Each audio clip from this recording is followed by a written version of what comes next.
बिलाखिर हमारा कठिन सफर इख्तिताम को पहुंचा। उसके साथ ही मैंने सनातन के चेहरे की रंगत लट्ठे जैसी सफेद होते देखी। पगडंडी से लगभग 30 गज ऊपर कई देव हैकल चट्टानों के दरमियान फंसी सुर्ख फिएट कार पहचानने में उसे भला क्या मुश्किल होती। ये अलग बात है कि गाड़ी इस बुरी तरह मुड़ी तुड़ी दिखाई दे रही थी कि यकीन करना मुश्किल था कि वो कुछ ही दिन पहले एक नई नवेली चमचमाती कार रही होगी। अलबत्ता मेरी तवक्को के बरक्स इतनी बुलंदी से गिरने के बावजूद कार में आग नहीं लगी थी। अगर वो पेट्रोल टैंक फटने से धमाके के साथ आतिशी गोला बन गई होती तो शायद बहुत पहले कस्बे वालों की नजर में आ जाती। सनातन की तरफ से कार शनाख्त किए जाने के बाद मैंने गहरी नजरों से शुक्ला और उसके दोनों साथियों के तासुरात का जायजा लिया। पहले बुरा भला कहना अलग बात थी, लेकिन ऐन मुमकिन था कि लक्ष्मण की मौत का यकीन होने के बाद उसके लिए उनके जज्बात में हमदर्दी आ जाती। मैंने लोगों को अपने बदतरीन दुश्मन के जनाजे पर काफी अफसोस मलते देखा है कि उसके हमेशा के लिए रुखसत होने से पहले मुखासमत मिटाने का मौका मिल जाता तो अच्छा होता। लेकिन मुझे खुसूसन शुक्ला के चेहरे पर बेरहम सर्द मेहरी दिखाई दी, जैसे दिल ही दिल में कह रहा हो खस कम जहां पाक। उस कढ़ब जगह फंसी गाड़ी को निकाल कर नीचे लाना तो दरकनार, उस तक पहुंचना भी कोई आसान नहीं था। लेकिन लक्ष्मण की लाश बाजियाब करने के लिए वहां तक चढ़ना मजबूरी थी। सनातन तो अपनी गाड़ी की नागुफ्तबे हालत देखकर गालिबन पहले ही इस सारे मामले में दिलचस्पी खो बैठा था। शुक्ला और उसके दोनों साथियों ने भी हाथ उठा दिए थे। ऐसे में मुझे क्या पड़ी थी कि अपने लिए खामखा का जोखम मोल लेता। मजबूरन हवालदार साहब अली ही को 3 मकामी बाशिंदों के साथ गाड़ी तक पहुंचने की जिम्मेदारी कबूल करनी पड़ी। उन चारों के लिए गाड़ी तक पहुंचना तो खैर ज्यादा मुश्किल बात साबित न हुई, लेकिन मुड़ी तुड़ी जगह से बुरी तरह पिचकी हुई गाड़ी से लक्ष्मण की लाश निकालने में उन्हें छठी का दूध याद आ गया।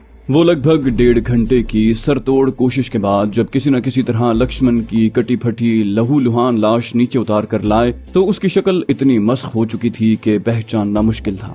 एक चादर पथरीली पगडंडी पर बिछाकर लक्ष्मण की लगभग गठड़ी की शक्ल में हाथ लगने वाली लाश उस पर डाल दी गई। हकीकत यह है कि हड्डियों और गोश्त के उस लहूलुहान मलकूबे को बगौर देखना भी बड़े दिल गुर्दे का काम था। हत्ता कि शुक्ला और उसके दोनों साथी भी करीब से जायजा लेने को तैयार नहीं थे। बिलाखिर हवालदार साहब अली ने आगे बढ़कर लाश को टटोला और उसके बगली होल्स्टर से सर्विस रिवॉल्वर निकालकर चादर पर रख दिया।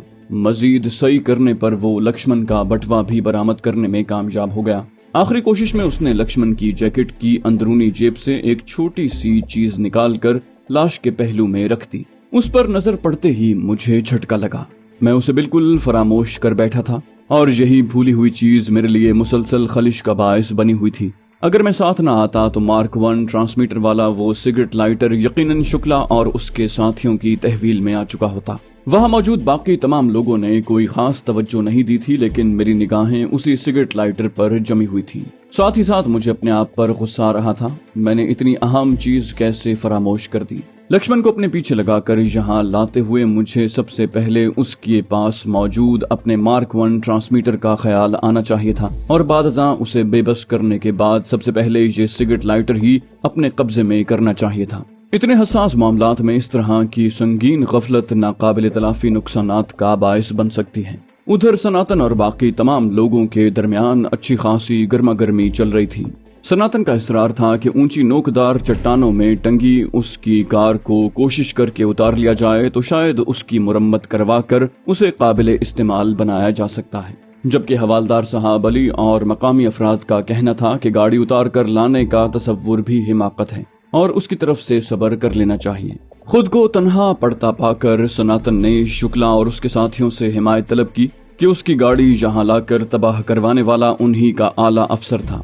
लेकिन उस बेचारे को यह देखकर मायूसी हुई कि शुक्ला ने भी गाड़ी उतारने की कोशिश को बेसूद करार दिया और साथ ही ये इजाफा भी किया कि अगर जैसे तैसे गाड़ी उतार भी ली गई तो उसकी मुरम्मत नामुमकिन है, क्योंकि उसकी बॉडी और तमाम कल पुर्जे बर्बाद हो चुके हैं। सनातन मायूस होकर मुंह फुलाए एक तरफ जा खड़ा हुआ। अब बज़ाहिर वहां करने को कुछ भी नहीं था। चुनाचे वापसी की तैयारी शुरू हुई। मैं गहरी नजरों से जायजा ले रहा था कि लक्ष्मण के पास से बरामद होने वाली अशिया हवालदार साहब अली ने कपड़े के एक थैले में डालकर उसके मुंह पर गिरह लगा दी है और उसे बगल में दबा लिया। 4 अफराद लक्ष्मण की लाश वाली चादर चारों कोनों पर पकड़कर ढलवान पहाड़ी रास्ते पर आगे बढ़ने लगे। हम में से कुछ उन चारों से आगे थे और कुछ पीछे। वजन के साथ उतराई का सफर आसान था। कई बार लाश उठाने वालों की बारी बदली। बिलाखिर हम दोनों जीपों के पास पहुंच गए। हाँफते हुए लाश बरदारों ने हवालदार साहब अली के इशारे पर लक्ष्मण की लाश गठरी की तरह लपेटकर होटल की जीप की अकबी नशिस्त पर रख दी। हवालदार खुद भी उसी जीप की फ्रंट सीट पर बैठ गया। लक्ष्मण के सामान वाला थैला बदस्तूर उसकी गोद में था। रहनुमाई के लिए आने वाले मकामी बाशिंदे भी उसी जीप में सवार हो गए, जबकि बाकी सब लोगों ने दूसरी जीप का रुख किया। मैंने जानबूझकर शुक्ला के साथ वाली नशिस्त संभाली। दरअसल मैं ये जानने के लिए बेकरार था कि शुक्ला और उसके दोनों मातहत रामचंद और प्रीतम लक्ष्मण की मौत के बारे में क्या ख्यालात रखते हैं। मैंने अपनी तरफ से उसकी हलाकत को एक हादसा जाहिर करने की हर मुमकिन कोशिश की थी, लेकिन उसके बावजूद मेरे दिल में खदशात मौजूद थे। इस कदर हसास इदारे के आला अफसर की पुरस्रार हालात में मौत उसके महकमे की नजर में मशकूक मामला बन सकती थी, खुसूसन अगर ये तीनों अहलकार अपने महकमे के सरबराह को अपनी रिपोर्ट में किसी किस्म के शुकूक शुबहात का इजहार कर देते। जीप जैसे ही अवांतीपुरा की तरफ जाने वाले पथरीले रास्ते पर आगे बढ़ी, मैंने गुफ्तगू को बराह रास्त अपने मतलब की तरफ लाने के लिए आवाज़े बुलंद कहा, राम राम, भगवान ऐसी मृत्यु तो किसी दुश्मन की भी ना करे, मेरा तो रोम रोम थरथरा रहा है। फिर मैंने शुक्ला को बराह रास्त मुखातिब करते हुए कहा, बहुत ही अशुभ घटना है शुक्ला जी, लेकिन मेरी समझ में ये नहीं आया कि लक्ष्मण जी इन वीरान पहाड़ों में क्या करते फिर रहे थे। क्या आप लोगों को बताया था इन्होंने? शुक्ला मेरी बात सुनकर जैसे सोच से चौंका। उसने कहा, ये बात तो मेरी समझ में भी नहीं आई, परंतु मुझे इतना पता है कि वो किसी सरकारी काम से इधर नहीं आए थे। अगर ऐसी कोई बात होती तो वो कम से कम मुझे जरूर बताते। शुक्ला अभी इतना ही कह पाया था कि जीप को इतना जोरदार झटका लगा कि उसका सर खिड़की से टकरा गया। उसने गंदी सी गाली बकी और कहा, मुझे तो लग रहा है कि इसकी मृत्यु ही इसे खींच कर यहाँ लाई थी, वरना मुझे इसके इस जंगल में आने का कोई और कारण समझ में नहीं आता। यहाँ कौन सा कोई नाइट क्लब खुला हुआ है जहाँ वो रंगरलियां मनाने आया होगा। ऐन उस वक्त जीप के मकामी ड्राइवर ने हमारी गुफ्तगू में मुदाखलत करते हुए कहा, ऐसा न कहें जनाब, मुझे यकीन है कि मरने वाले ये साहब पहाड़ी पर वाक़े लल माजी आरिफा के मजार की ज़ियारत के लिए आए होंगे। शुक्ला शायद लल माजी के कवायद से बिल्कुल नावाकिफ था। उसने हकारत से कहा, वो कट्टर हिंदू था, मुसलमानों की माँ जी के मजार पर उसका क्या काम। जीप के ड्राइवर ने उसकी बात सुनकर तड़प कर कहा, ऐसा न कहें साहब, लल माँ जी की तो हिंदू मुसलमान सब इज्जत करते हैं और मिलजुल कर हाजिरी देते हैं। हिंदू उन्हें ललेश्वरी और लल दीदी कहते हैं। इन साहब को किसी ने बता दिया होगा और वापसी पर शायद इनकी गाड़ी बेकाबू खाई में गिर गई होगी। शुक्ला ने ड्राइवर की फराहम करदा मामूलात पर हैरानी का इजहार किया। मैंने जानबूझकर इस हवाले से अपनी मालूमात जाहिर नहीं की। इस असना में रामचंद्र ने तंजिया लहजे में कहा, ये लक्ष्मण कब से साधु संत बन गया? मेरा ख्याल है श्रीनगर में कहीं नाक तक चढ़ाकर किसी कन्या का पीछा करते हुए यहाँ तक पहुँच गया होगा। नशे में धुत होने की वजह से गाड़ी काबू से बाहर हो गई तो मैंने देखा इस दौरान में हमारी जीप होटल की जीप का पीछा करते हुए सीधी अवंतीपुरा पुलिस चौकी के अहाते में जाकर रुक गई है। हवालदार साहब अली दूसरी जीप के पास खड़ा हमारा इंतजार कर रहा था। हम सबके नीचे उतरते ही उसने शुक्ला को कहा, सर हमारे साथ चाय पीकर हमारी इज्जत अफजाई करें, इतनी देर में मुझे सरकारी कार्रवाई पूरी करने का मौका मिल जाएगा। उसकी बात सुनकर शुक्ला की पेशानी पर बल पड़ गए। रामचंद और प्रीतम के भी यही तासुरात थे। शुक्ला ने गर्म लहजे में अपने साथियों से कहा, सरकारी कार्रवाई? इस हवालदार का भेजा तो नहीं फिर गया। लेकिन इस दौरान में हवालदार मकामी बाशिंदों को लक्ष्मण की लाश उतारने की हिदायत दे रहा था। रामचंद ने जल्दी से शुक्ला को मुखातिब किया, बोला, इसे रोकें शुक्ला जी। जीप से उतरने की मोहलत नहीं थी, लेकिन शुक्ला ने अपनी जगह बैठे बैठे हवालदार को ललकारा। बोला, लक्ष्मण जी के शरीर को हाथ लगाया तो अच्छा नहीं होगा हवालदार जी, हम किसी कार्रवाई में नहीं पड़ेंगे। तुम्हारी सहायता का धन्यवाद, हम डेड बॉडी को साथ ले जा रहे हैं। उसके सख्त लहजे और कड़वे अल्फाज को सुनकर हवालदार साहब अली के चेहरे पर तैश के आसार उभरे। उसने अपना लहजा बमुश्किल काबू में रखते हुए कहा, शुक्ला जी आप खुद जिम्मेदार सरकारी अफसर हैं, सारे कानून और ज़ाब्ते जानते हैं। मेरी चौकी की हुदूद में एक शख्स गैर फितरी मौत मरा है। इस हवाले से मुकदमा दर्ज करना और तफ्तीश करना मेरी पेशावराना जिम्मेदारी है। आप मुझे मेरी ड्यूटी अदा करने से नहीं रोक सकते। शुक्ला इस दौरान में हम तीनों को साथ लेकर जीप से उतर आया था और हमने एक तरह से पुलिस अफसर को अपने घेरे में ले लिया था। शुक्ला ने हवालदार साहब के रूबरू खड़े होकर बिगड़े हुए लहजे में कहा, हमें कानून न सिखाओ मिस्टर हवालदार, ये कोई साधारण नागरिक नहीं, गुप्त विभाग का सीनियर अफसर है और इसके बारे में सारी कार्रवाई हम खुद करेंगे। तुम अपनी चौकी में जाकर बैठो और इस घटना को भूल जाओ। हवालदार साहब अली ने गालिबन अपने जज्बात काबू में लाने के लिए चंद लम्हे सुकूत किया, फिर पुरसुकून लहजे में कहा, ठीक है शुक्ला जी, आप अपने महकमे की तरफ से बाज़ाब्ता दरखास्त पर हमारे महकमे के सरबराह की तरफ से मंजूरी की मोहर लगवा कर ले आएं और अपने अफसर की डेड बॉडी ले जाएं। मुझे कोई एतराज नहीं होगा। इसके बगैर आप ये डेड बॉडी यहाँ से नहीं ले जा सकते, क्योंकि मैं इसके लिए अपने महकमे को जवाबदेह हूँ। मुझे लगा कि शुक्ला गुस्से से पागल होकर हवालदार का गिरबान पकड़ लेगा, लेकिन वो भी किसी न किसी तरह अपने आप पर काबू पाने में कामयाब हो गया और लगभग दांत पीसते हुए बोला, हवालदार जी, आपकी चौकी में फोन तो होगा? हवालदार साहब अली ने हाँ में गर्दन हिलाई। शुक्ला ने उसी सर्द लहजे में कहा, तो फिर उस थानेदार से मेरी बात करवा दो जिसके अंडर तुम्हारी ये चौकी आती है। शायद वो मेरी बात ज्यादा अच्छे ढंग से समझ ले। उस समय तक लक्ष्मण जी का मृत्यु शरीर जीप से उतारने की जरूरत नहीं। हवालदार साहब अली ने उसकी बात मान ली और हम सब चौकी की छोटी सी इमारत में दाखिल हो गए। मुझे उन दोनों की बाहमी बकबक झकझक से ज्यादा हवालदार साहब अली की बगल में दबे हुए थैले में दिलचस्पी थी। मैं उसमें मौजूद अपना मार्क 1 ट्रांसमीटर काबू में किए बगैर वहाँ से टलना नहीं चाहता था। हवालदार के दफ्तर में मेहमानों के लिए 4 ही कुर्सियां थी, जो हम चारों ने संभाल ली। शुक्ला अब काफी ठंडा दिखाई दे रहा था। उसने हवालदार की तरफ से मिलवाए गए नंबर पर उसके सीनियर अफसर से बात की। शुक्ला की उससे भी कुछ तल्ख कलामी हुई और फिर दोनों तरफ से मसालेहाना लहजा इख्तियार कर लिया गया। थानेदार ने अपने आला अफसरान से इजाजत लेने के बाद इत्तला देने का वादा करके राब्ता मुनक़ता कर दिया। इंतजार के ये 10-15 मिनट सब पर खास से गिरा गुजरे। खुसूसन शुक्ला बार बार खुशमकी नजरों से साहब अली को घूरता रहा। जवाब में बेनियाजी का मुजाहरा होता रहा। बिलाखिर चौकी के फोन की घंटी बजी। साहब अली ने पलक झपकते में रिसीवर उठाकर कान से लगा लिया। वो खामोशी से दूसरी तरफ से की जाने वाली गुफ्तगू सुनता रहा। फिर उसने थके थके लहजे में कहा, ठीक है सर, जो हुक्म। मैंने शुक्ला के लबों पर फातिहाना मुस्कुराहट उभरते देखी। साहब अली ने उससे नजरें चुराते हुए कहा, ठीक है, आप लोग डेड बॉडी लेकर जा सकते हैं। शुक्ला ने मगरूर नजरों से उसे घूरा, ताहम कुछ कहने की बजाय वो कुर्सी से उठा।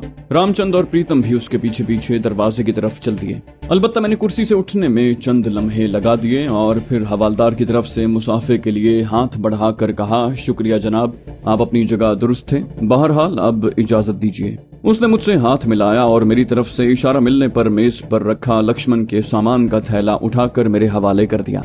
मैंने वो थैला बगल में दबाया और बाहर की तरफ लपका।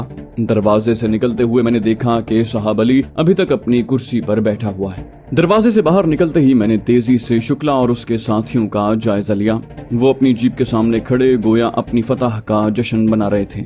उनमें से कोई भी उस वक्त मेरी तरफ मुतवज्जे न था। मुझे उसी मौके का तो इंतजार था। मैंने पलक झपकते में कपड़े के थैले के मुंह पर लगी गिराह खोली और अंदर हाथ डाला। रिवॉल्वर, चर्मी पर्स और सिगरेट के पैकेट को टटोलने के बाद बिलाखिर मेरी उंगलियों ने सिगरेट लाइटर का लम्स पहचान लिया। अगले ही लम्हे सिगरेट लाइटर मेरे लिबास के अंदरूनी जेब में गायब हो चुका था। उसके साथ ही मेरे दिल में इत्मीनान भर गया। अल्लाह रब्बुल इज्जत ने मेरी नादानी के बावजूद किसी संगीन नतीजे से दो चार होने से बचा लिया था। मैंने गैर महसूस अंदाज में कपड़े को एक बार फिर पहले की तरह गिरह लगाई और उसे बगल में दबाए जीप में जा बैठा। कुछ ही देर में शुक्ला और उसके साथी भी मेरे पास आन बैठे और दोनों जीपें वहां से चल पड़ी। होटल पहुंचने तक उन तीनों के दरमियान खुशगप्पियां चलती रहीं। मैं तो खैर पहले ही उनके दिलों में लक्ष्मण के लिए भरे बुग़्ज़ो इनाद से वाकिफ हो चुका था, लिहाजा मुझे भला क्या अचंभा होता। ताहम अब उनकी गुफ्तगू में मौजूद ढके छुपे इशारों से मुझे पता चला कि उनके मसरूर होने की एक वजह यह भी है कि लक्ष्मण का कांटा रास्ते से हटने की वजह से उन तीनों को ही ओहदों में तरक्की की कवी उम्मीद है। ताहम होटल के करीब पहुंचते ही वो तीनों संजीदा हो गए। वो आपस में मशवरा कर रहे थे कि लाश को सीधा अस्पताल ले जाकर रागिनी को बुलवाया जाए या जीपें होटल ले जाएं और रागिनी को इस सारे सानहे से आगाह करने के बाद उसके साथ लक्ष्मण की लाश को अस्पताल ले जाया जाए। बिलाखिर वो इस नतीजे पर पहुंचे कि पहले होटल का रुख किया जाए। होटल के मरकजी गेट से अंदर दाखिल होते ही उन लोगों ने अपनी जीपों का रुख अकबी विंग की तरफ जाने वाले रास्ते की तरफ कर दिया। मैंने भी इस दौरान में फैसला कर लिया था कि इस बखेड़े में मजीद फंसे रहने का कोई फायदा नहीं है। मेरा मकसद पूरा हो चुका है। अब मुझे उन लोगों को उनके हाल पर छोड़ देना चाहिए। मेरे लिए अब वहाँ भला कौन सी नई बात होती। रागिनी का झूठा सच्चा रोना धोना, चीखो पुकार, शुक्ला और उसके साथियों की तरफ से मसनूई दिलासा और अफसोस का इजहार, उसके बाद लाश की अस्पताल रवानगी, जहां मजीद गलने सड़ने से महफूज रखने के लिए उसका पेट साफ करके उसे दिल्ली मुंतकिल करने के लिए तैयार कर दिया जाता।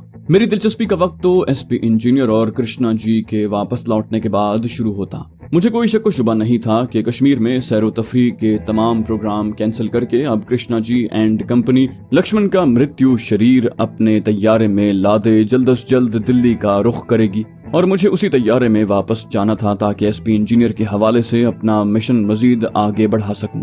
लेकिन इससे पहले मुझे श्रीनगर से मुताल्लिक अपनी कुछ मसरूफियात निपटानी थी। चुनाचे शुक्ला और उसके साथियों को जीप में छोड़कर होटल की मरकजी इमारत की तरफ बढ़ा। लॉबी में दाखिल होते ही मेरी नजर इस्तकबालिया पर मौजूद कोमल पर पड़ी। मैं सीधा उसके पास पहुंचा। उसने खुशगवार मुस्कुराहट के साथ मेरा इस्तकबाल किया। बोली, कैसे हैं मनोहर जी, आप तो दिखाई ही नहीं दे रहे। मैंने संजीदा लहजे में कहा, मैं ठीक हूँ कोमल जी, लेकिन हम सबके लिए एक बुरी खबर है। सनातन जी की गाड़ी ले जाने वाला अफसर लक्ष्मण हलाक हो गया है और सनातन जी की गाड़ी भी तबाह हो गई है। मेरी बात सुनकर कोमल को हैरत का झटका लगा। उसने चौंक कर कहा, ये कैसे हुआ? मेरा मतलब है उनकी मृत्यु कैसे हुई? आपको किसने बताया? कोमल की आवाज गैर इरादी तौर पर इतनी बुलंद हो गई थी कि उसके दोनों मातहत भी हमारी तरफ मुतवज्जे हो गए। मैंने कहा, दोपहर के बाद अवांतीपुरा की पहाड़ियों में एक तबाहशुदा लाल गाड़ी देखे जाने की खबर मिली थी। लक्ष्मण के मातहतों के साथ मैं और सनातन जी भी होटल की जीपों में वहां गए थे। कोमल फटी फटी नजरों से मेरा मुंह तक रही थी। मैंने संजीदा लहजे में बात पूरी की। कहा, हमें वहां से सनातन की गाड़ी में लक्ष्मण की लाश मिली है जो हम बड़ी मुश्किल से निकाल कर लाए हैं। बज़ाहिर यूं लगता है गाड़ी लक्ष्मण के काबू से बाहर होकर गहरी खाई में गिर गई थी। सनातन जी की तबाहशुदा गाड़ी तो ऐसी नोकदार चट्टानों में अटकी हुई है कि उसे निकालना भी मुमकिन नहीं है। मेरी बात सुनकर उन तीनों में दहशत और हैजान सा फैल गया। मुझे भूलकर वो आपस में बातें करने लगे। मुझे यकीन था कि सनातन की जबानी दर्द भरी कहानी सुनकर उनकी मालूमात की बाकी तशनगी भी पूरी हो जाएगी। लिहाजा मैंने उन्हें उनके हाल पर छोड़ा और अपनी जीप मंगवाकर शहर की तरफ रवाना हो गया। मैंने सीधा रोशन ख्वाजा की टूरिस्ट एजेंसी का रुख किया। मैं अपनी जीप को खुले गेट से सीधा अंदर ले गया और एक तरफ खड़ी करके नीचे उतर आया। तवज्जो से नजरें दौड़ाने पर मुझे दूर दराज गोशे में खड़ी अपनी गाड़ी भी नजर आई। रोशन ख्वाजा गालिबन पहले ही मुझे अहाते में दाखिल होते देख चुका था। उसने गर्मजोशी से मेरा इस्तकबाल किया। बोला, जी जनाब, कैसा रहा आपका ट्रिप? मेरी जीप ने कहीं धोखा तो नहीं दिया ना? मैंने तफसील से कन्नी कतराते हुए कहा, जब आपकी जीप है तो फिर धोखा कैसे देगी ख्वाजा साहब? मगर देख ले, मैंने भी आपकी लाडली जीप को खराश तक नहीं आने दी। मेरी बात सुनकर उसने खुश होते हुए मेरी तायद की। वो घाघ शख्स तो चंद ही लम्हों में जीप की हालत और चाल ढाल का जायजा ले चुका था। मैंने जीप की चाबी उसके सामने रखते हुए मुझ पर वाजिब बाकी रकम पूछी। फिर मैंने कहा, ख्वाजा साहब, आपको मेरा एक और काम करना पड़ेगा। आप जितना मुआवजा तलब करेंगे मैं अदा करने को तैयार हूँ। उसने सवालिया नजरों से मेरी तरफ देखा। मैंने कहा, ख्वाजा साहब, अब आपसे क्या पर्दा? मैं एक सरकारी अफसर हूँ और एक खास काम से यहाँ आया था। मेरा वो काम तो हो गया, लेकिन मुझे अब अपने महकमे के मंत्री जी के साथ उनके जहाज पर दिल्ली वापस जाना पड़ेगा। इतना कहकर मैंने रोशन ख्वाजा की तरफ देखा। वो कुछ पूछने की बजाय मेरी तरफ देख रहा था। मैंने बात आगे बढ़ाई। कहा, अब आप मुझ पर मेहरबानी करके ये गाड़ी दिल्ली पहुंचाने का बंदोबस्त कर दें। मेरी बात सुनकर उसकी पेशानी पर सोच की लकीरें उभरी। दिल्ली? मैंने कहा, हाँ, किसी अच्छे ड्राइवर को मेरी इस गाड़ी में दिल्ली भिजवा दें। मैं एक वर्कशॉप का पता बता दूंगा। वो इस गाड़ी को मेरे नाम पर सर्विस के लिए वहाँ छोड़कर वापस चला आएगा। मैं 2-3 दिन के बाद वहाँ से अपनी गाड़ी वसूल कर लूंगा। आप जितना मुआवजा कहेंगे मैं पेशगी अदा करने को तैयार हूँ। उसने कुछ सोचते हुए कहा, वैसे तो ये बहुत मुश्किल है साहब, लेकिन मैं कोशिश करता हूँ। मैंने कहा, आप अपनी किसी जीप के समझदार ड्राइवर को भेज दें ख्वाजा साहब। मैं आपकी जीप का किराया अदा करने के लिए तैयार हूँ। दरअसल मेरा मंत्री के साथ जाना जरूरी है और आपके अलावा मैं यहाँ किसी को जानता नहीं जो मेरी मदद कर सके। उसने हार मानते हुए कहा, अच्छा ठीक है, आपका काम हो जाएगा। मैंने खुश होकर कहा, ये हुई ना बात, आप रकम बताइए। उसकी मुंह मांगी रकम मैंने हाथ में दी और रवानगी के लिए उठ खड़ा हुआ।